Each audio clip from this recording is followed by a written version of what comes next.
Before we start this podcast, I'd like to give a shout out to my sponsor, Jalen Abrams. You can check him out on www.jelanabrams.com. He makes beats and he does anything with music. Also, if you'd like to contact me, my information is on richardjowers.com. That's Richard, JOWERS.com, or Jowers, WBB, on any social media platform. Thank you.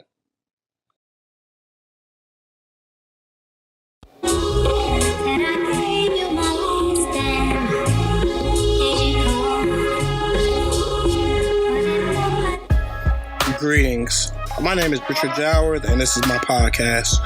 We will talk to and learn about some very interesting people. Our topics will mostly be about women's basketball, sports, finances, and life in general. Thank you for listening to my podcast, and here we go.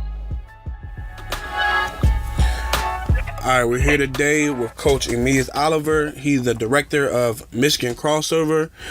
Started in Detroit in 1996, and he had numerous girls be Miss Basketball out of Michigan.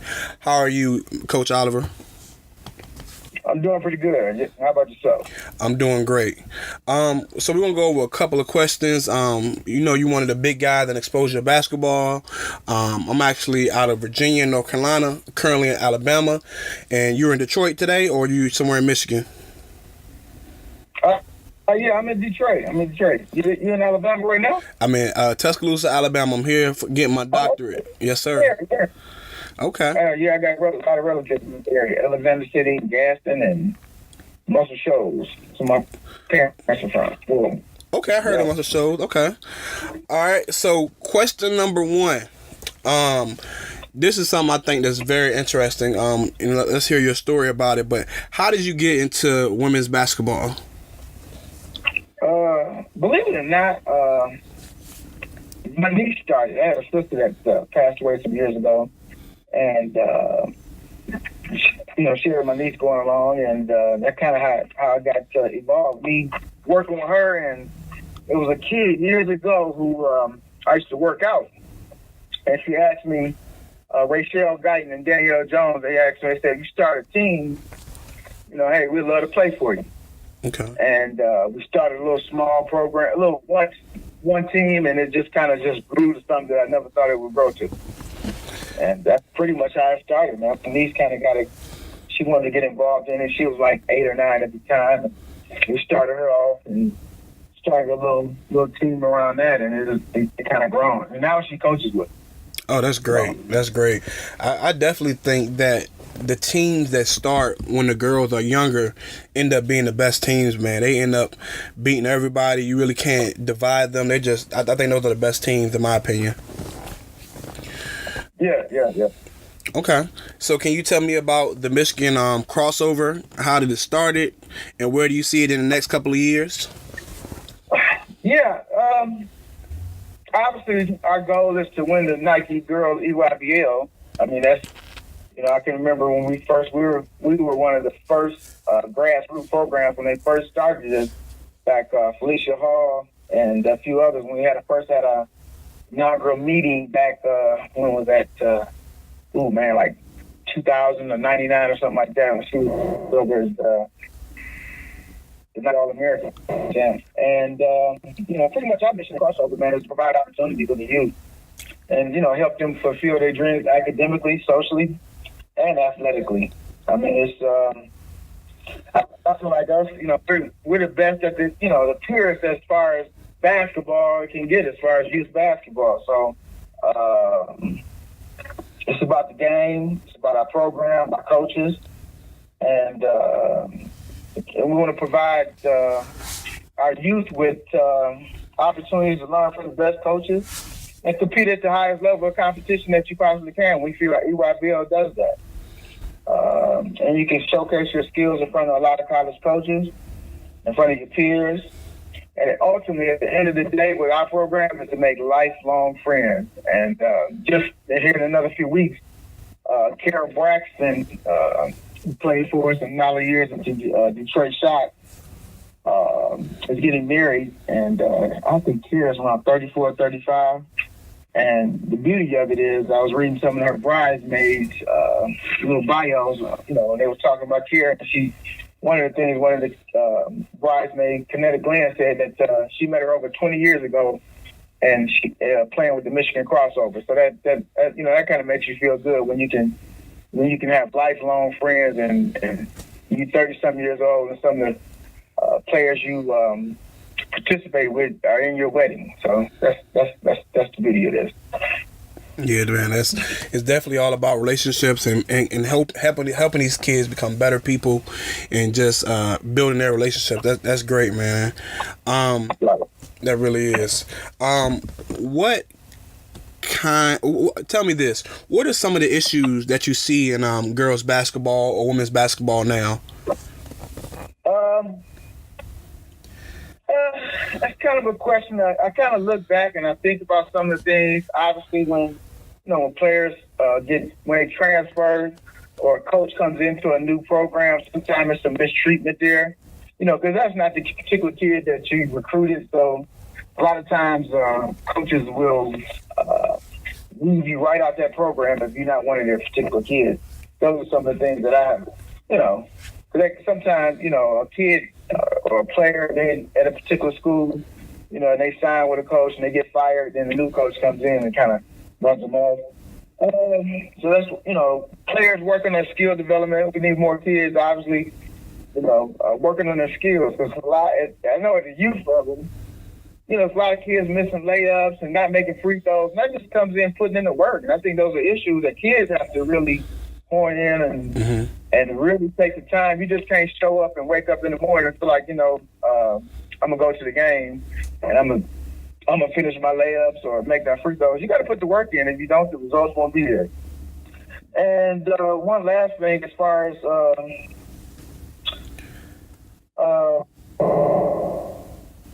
the pay in the WNBA, I feel like it should get equal drawing board as far as some of their counterparts in the NBA. So those are issues that I think that need to be looked at as far as WNBA players. Because they do a lot of great marketing for the game, and they should be compensated financially, monetarily. Some of the upper echelon players in the WNBA, I think. Definitely. Because they have to sometimes go abroad just to make the difference of going overseas to play. So those are some of the things. Yeah, I can definitely agree with each one of those things, man. Okay, so what kind of advice do you give to your girls about choosing a college? I know you said something about basically girls leaving school because the coaches left or something different happened or not being treated right. So what kind of advice would you give a Michigan crossover player about choosing a college? And it's funny. I'm glad you asked that because we really, our coaches, we try not to get highly involved in their recruiting because ultimately we feel like that's the players and the parent decision, and sometimes kids need a little advice here and there, some of the things to look at. But at the end of the day, and I'm quick to tell our players all the time, like, you have to be there for 4 or 5 years, however long it is for you to get your degree, and you have to make sure that you like it, and I understand you develop relationships with coaches, but at the end of the day, when you sign that national letter, they're not the coach that got the school.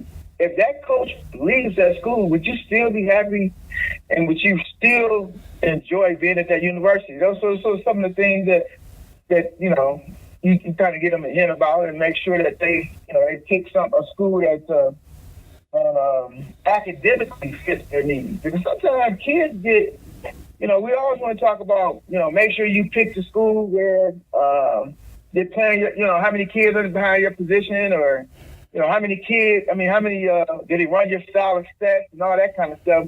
But academically, do you want to go to a school where there's 200, 300 kids in one classroom, or do you want to go to a university where you got one-on-one with your professor?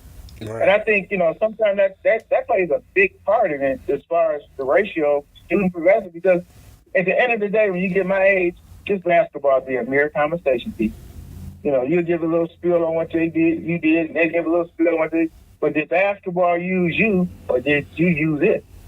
So the classroom settings are extremely important because we forget about that part. We get so caught up in who signed what contract and how many years, and that's important too. Or how many years that coach is going to be there. But it's about the university. At the end of the day, that's what it's about. And you just can't go to a school just because of the name. Because at the end, I tell our kids this. When you get your degree, it don't say what division you played on. It says at university. Exactly. A lot of times, it doesn't. When you get your degree, it doesn't say, hey, this was a D2 school or no. So you can't get caught up in the name and all the hoopla and go to a school because of the fluff. You got to, if you genuinely have to really ask questions, and we got like 50 questions sometimes we get kids to tell, what, if you go there, where, where would you get your hair done at? Because sometimes you can go to a school that's way out somewhere and, or what, because that's, don't get caught up on football Saturday on a visit because, how many times a year does that happen? What, 5? How many got home there? You got around 5 or 6 or something like that? Yeah. So, really go there and see the really true meaning and the heartbeat of the campus when a football game team isn't playing. Because you can get caught up in all that. You say, hey, I do. And then when all that stuff is, all the hoopla is done with and it's just a regular on Saturday, what is it, so, because, and ask questions, can I pledge a sorority or a fraternity, whatever it may be, will I get all my Pell Grants? Will I, if a family emergency happens and I'm on the road somewhere, will you help me get back home financially? Because some schools do that. So those are questions that a lot of kids and parents forget to ask. They get so caught up in other stuff. So those are the kind of things we try to open the kids' eyes up to kind of look at the broader picture as far as picking a school. And like I said, academically, and make sure you don't get swallowed up amongst the other kids because it can't happen. And make sure you got the support mechanism when it comes to that. And most schools do have, a lot of avenues to take as far as if you need assistance in, keeping your grades up and missing class and things like that because you're on the road traveling. So. Mm-hmm. But at the end of the day, those kids have to pick their university. Those are a little helpful hints. We kind of try to guide them in that direction and hopefully they make a conscious decision so they won't go there and be the one like, hey, I'm ready to leave after 1 year. Yeah, definitely. Okay. This is a fun question I like to ask. If you had a last shot situation and you had to pick one of your former players, who would you choose and why? Sheena Moore. Okay. Sheena Moore, she was out of Lansing Everett High School. I think she graduated 2002 or 2003, one of those years. By far, she went to and played for Regina Miller at the University of Nevada, Las Vegas, UNLV. But I tell you what, she was clutch. Mm. She was clutch. I mean, that's a loaded question, Coach. I mean, because I don't want to shortchange anybody. Because we got Alicia Harrison, Tanaya Davis. We had a lot of kids, man. That question is bothering me because. And I know I was quick to pull the trigger and say Sheena Moore, but we had a lot of good kids, man, that took big shots. Sharice Vance, when we needed it. Mm-hmm. And but she sticks out because with her, we won DC back in the day when it was hard to win. U.S. Nationals, that was the tournament to win back in that time. And it was, actually we won Boo Williams that particular year too. And we played all Ohio. It was a great game. They had Robert Turner, a few All-Americans. But Sheena Moore, every time we needed her, we needed the big layup. We needed the big free throw. And that just pops out. She delivered every single time. Yeah. And she won her high school 2 state championships up here in Lansing Everett. But and if I left somebody out, Kara Braxton probably was the most decorated kid we ever had, period. Pound for pound, you said last shot, but pound for pound, Kara Braxton was the Brittany Griner back in the early 2000s. Okay. And she ended up going to play for the University of Georgia. and but just all around, just decorated. Had all the skills, 6'6", and could do it all. She was a pleasure to watch, and she's still in. She's not in the league. She's playing overseas now, but here at some is going to be a pretty good football player down there in Georgia too. So I hope I answered that. But again, I'm not leaving anybody out, because I said it's a whole bunch of kids that did some great things in that program. But Sheena just sticks out because it was some big ball games and big tournaments that we won because of her being relentless, and then being a ball player that we needed at the time, actually being tough. So. It definitely sounds like she was a really good player, man. And that goes into our last question. I know you got a meeting, you got to attend. But the last question that I have for you was, can you give me characteristics, in your opinion, of a good basketball player? Oh, yeah. I just mentioned, it's funny you say that. I just said that on the Sheena. It's one word that, to me, you got to have tough players. You can't have some cream puff players, man. You have to be tough. Tough players are going to win you ball games down the stretch. They're going to dive for that loose ball. They're going to finish layups with contact. They're going to talk, and you got to play with a high level of energy, that kinetic energy and motion. You got to have it. To me, another characteristic, you got to have good stamina. Can't be out there getting tired after 2 or 3 possessions up and down the court. And you got to be able to understand the game. No game situations, clock management. A lot of the EYBL games are played with shot clock. You got to know you can't shoot too early into the shot clock. And great players know that kind of situation. When we need that extra shot, or they moving the ball and they know the score of the game. They're just not just coming up and down the game and not aware of what's going on. And that falls in my basketball IQ. Obviously, great decisions. Something that I like to always harp on is to have great characteristics of being a great teammate. Being coachable, committed, and that's committed not just to the game, but being in practice, being at any kind of event that we're throwing, being early, ready to go, coming early, leaving late. Those are great traits that the great ones have. And they end up going not just far in basketball in life, because guess what, they're committed to, and have a good instinct. Because some people say, "Oh man, they think too much." And sometimes, you do. And sometimes, it's just like asking Barry Sanders when I was, a great running back. Hey, man, how did you do that move? Some of them don't even know like they did it. They was like, man, I just did it. It was just a good instinctive move, because guess what? I had to get myself out of a situation. And I'm hoping I'm answering this kind of, having characteristics. Those are some of the things I look at. Yeah, definitely. So, Definitely. It's kind of like, it's all about your opinion and what you think makes a really good player. And I think I definitely can agree with that, man. If you have a player that's not tough, it's going to be real hard to make it in this life. Great. That's number one. I'm telling you, the toughness, and that's mental and physically. Being tough to get out on the track and do sprints, or just playing, just grinding, and that's still playing under control. But some kids, man, you lay a feather on them and they go and stay in the trainer. So, or after the game, they go and sit in mom and daddy lap complaining. Oh man, you gotta, sometimes you gotta hold yourself a little accountable for what's going on. And that falls up under that characteristic, man. Being holding yourself accountable for what's going on during the game. Okay. Well, definitely thank you for speaking to me, man. I know you got an appointment, but you definitely dropped some gems today. I apologize. I apologized yesterday. I just got tied up, and I was like, man, I ain't gonna be able to talk to him. I know he's gonna sit down and chit chat, but this morning, man, that was the first thing on my mind, to give you a call and follow up.